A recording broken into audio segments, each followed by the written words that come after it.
చూస్తున్నాం Karimnagar, Nizamabad, Adilabad, Medak teachers, graduates, MLC ఎన్నికలకు సంబంధించి ఓట్ల లెక్కింపు కొనసాగుతోంది. అయితే భారీగా అక్కడ చలని ఓట్లు దొరికినట్టు తెలుస్తోంది. పోలైనటువంటి ఓట్ల నుంచి దాదాపుగా ఒక 10% వరకు కూడా ఇన్వాలిడ్ ఓట్స్ అన్నట్టుగా నిర్ధారించారు అధికారులు తెలుస్తోంది. ఒక్కో పోలింగ్ సెంటర్లో మినిమం 90 నుంచి 100 ఓట్లు కూడా చెల్లనివిగా గుర్తించారు.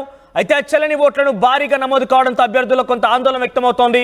ఇప్పుడే టీచర్స్ మరియు గ్రాడ్యుయేట్స్ ఎమ్మెల్సీ ఎన్నికలకు సంబంధించి అక్కడ పోలింగ్ కొనసాగుతున్న నేపథ్యంలో కట్టలుగా రూపొందించారు. విడివిడిగా వాటిని వివరించి ఒక్కో దాంట్లో 25 పోల్ ఓట్స్ని సంబంధించి కట్టలు విభజించారు.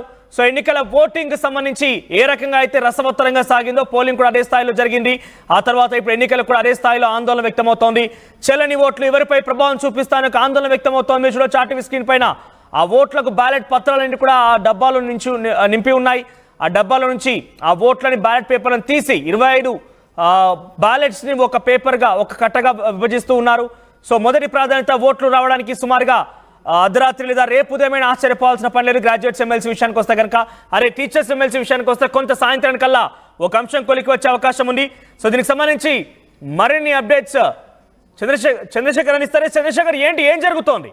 సో గ్రాడ్యుయేట్స్ ఎమ్మెల్సీ ఎన్నికల్లో గ్రాడ్యుయేట్స్ అనగానే చాలా డెఫినెట్గా ఆ స్థాయిలో పోలింగ్ జరిగింది. గతంలో కంటే పోలింగ్ శాతాన్ని పెంచేందుకు అధికారులు తీవ్రంగా ప్రయత్నం చేశారు. పార్టీల వారికి కూడా చాలా మంది అదే ఎఫర్ట్స్ పెట్టారు. కానీ చెల్లని ఓట్లు అధికంగా వచ్చాయి. యావరేజ్గా ఒక్కో పోలింగ్ సెంటర్కి 100 ఓట్లు చెల్లలేదనంటే ఎలా చూడాలి?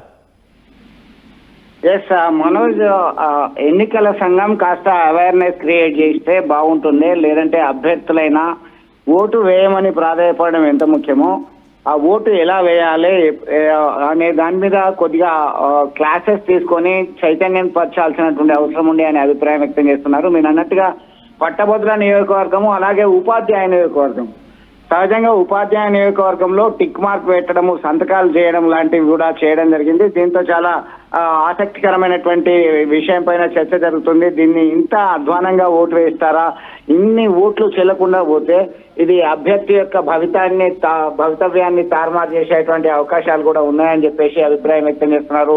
కేవలం పట్టభద్రుల నియోజకవర్గమే కాదు, అలాగే ఉపాధ్యాయ నియోజకవర్గంలో సైతం చెల్లని ఓట్లు అధికంగా ఉన్నాయి. గెలుపోవటంలను ప్రభావపరిచేటువంటి అవకాశాలు ఉన్నాయి. ఎందుకంటే పట్టభద్రుల నియోజకవర్గానికి సంబంధించి 3,55,000కి 70.40% అయింది. అంటే 2,55,000 ఓట్లు పోలయ్యాయి. దానిలో వ్యాలిడ్ ఓట్స్, ఇన్వాలిడ్ ఓట్స్ కు సంబంధించి సెపరేట్ చేస్తున్నారు.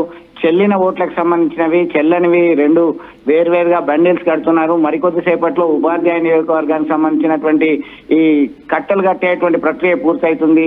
దాదాపు 10 గంటల లోపలనే ఉపాధ్యాయ నియోజకవర్గానికి సంబంధించినటువంటి ఫలితం వచ్చేటువంటి అవకాశం ఉంది. మనోజ్, దీనిలో ఒకటి చెప్తున్నారు, ఒక రకంగా ఎన్నికల సంఘానికి మేమన్నా దరఖాస్తు చేసి కోరితే అంటే 01 అనేటువంటి ప్రాధాన్యత ఇవ్వాల్సినటువంటి క్రమంలో 01 పెట్టడము లేదా 1 పక్కన టిక్ పెట్టడము ఇట్లాంటివి ఉన్నాయి. మరికొన్ని ఇండికేషన్స్ ఇవ్వాల్సిన సెకండ్ ప్రిఫరెన్స్, థర్డ్ ప్రిఫరెన్స్ కి సంబంధించి కూడా ఇలా చేసినటువంటి నేపథ్యంలో ఒక దరఖాస్తు ఇచ్చి వినతి పత్రం ఇచ్చి వీటిని పరిగణలోకి తీసుకోవాలని కోరేటువంటి అవకాశాలున్నాయి. అయితే కొంతమంది భిన్నమైనటువంటి అభిప్రాయాలు వ్యక్తం చేస్తున్నారు. 56 మంది పట్టభద్రుల నియోజకవర్గం నుంచి అవకాశం ఉంది.